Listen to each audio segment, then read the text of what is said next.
All right, today we're going to dive into some absolutely wild new research that completely rethinks the fabric of space-time. We are going on a journey right into the heart of a spinning black hole, and trust me, what we find in there could change everything you thought you knew about the universe. You know, when you picture a black hole, you probably think of everything crushing down into one single, infinitely tiny point, right? A singularity.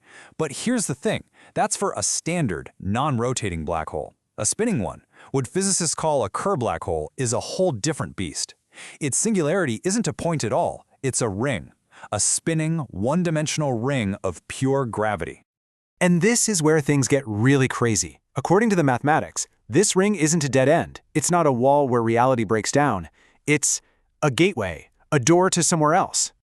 So you gotta ask, right? If you had a spaceship that could somehow survive the trip, and you pointed it straight at the center of that ring, what would happen when you passed through? Where would you actually end up? Okay, buckle up. We're gonna take the plunge. We are crossing over to what some are calling a mirror world.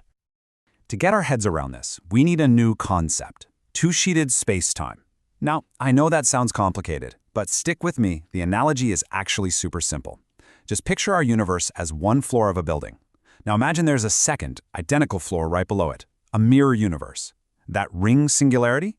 That's the special door, the only door, connecting the two floors. So let's walk through your first trip. Here you are, starting on your home turf. Let's call it floor 1. You steer your ship towards the ring, you pass right through that disk in the middle, and bam, you emerge on the other side. You're now on the opposite sheet.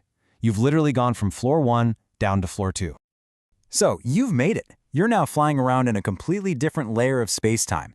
But this isn't some chaotic, lawless dimension. Nope, there are very specific and actually very simple rules that dictate how you move between these two sheets.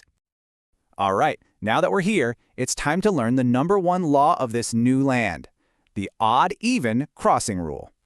First things first, lock this number in your brain: 2. In this model of the universe, there are only 2 states you can possibly be in. You're either on your original sheet or you're on the opposite sheet. That's it. It's a binary world. And the rule that decides where you are, it's ridiculously simple. It all just comes down to counting. If you've made an odd number of crossings, 1, 3, 5, and so on, you'll always find yourself on the opposite sheet. But if you make an even number of crossings, 2, 4, 6, you will always end up right back home on the original sheet. And look, this isn't just a fun idea. This comes straight from the math. It's called the parity of crossings property.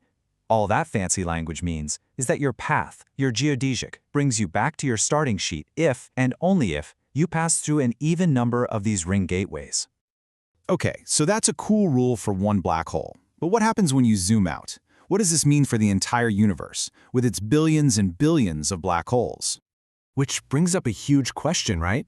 What if you cross a ring here in our galaxy, then travel for millions of years and cross another one way over in Andromeda? Does the universe actually keep track? The answer, amazingly, is yes, it absolutely does. Let's trace the journey. You start at home, on your original sheet. You cross ring number 1, and you pop out onto the opposite sheet. Then you cruise across the cosmos to a totally different galaxy, cross its ring, and boom, that's your second crossing. It's an even number. You're right back on your original sheet. Cross a third one on the other side of the universe, you're back on the opposite sheet again. So this is the big takeaway here. The universe is keeping a single cosmic tally. It doesn't care if you use the door in our galaxy or a door in a galaxy a billion light years away. All it cares about is the total count. The parity, whether the number is odd or even, is the only thing that matters.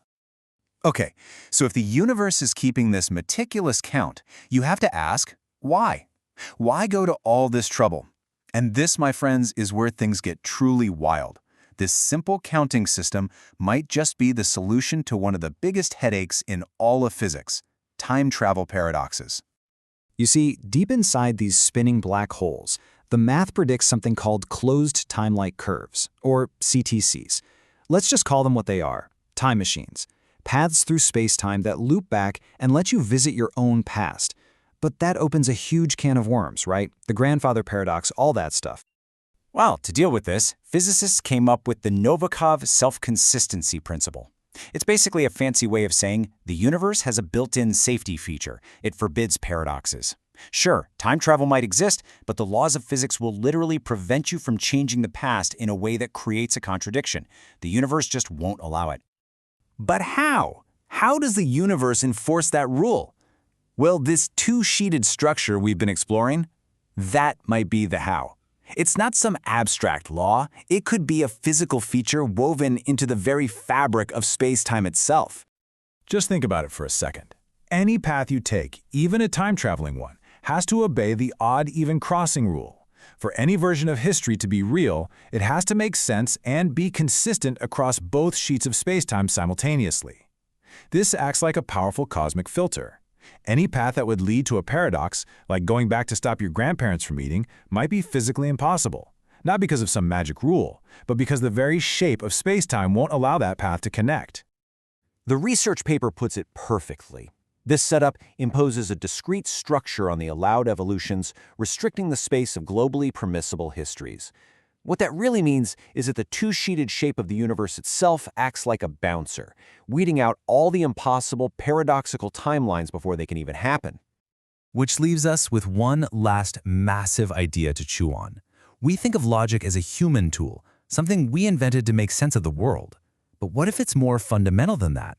What if the universe itself, with its two sheets and its simple counting rules, is structured from the ground up to be logically consistent, to ensure it can never, ever contradict itself? What if the cosmos is, by its very nature, fundamentally rational?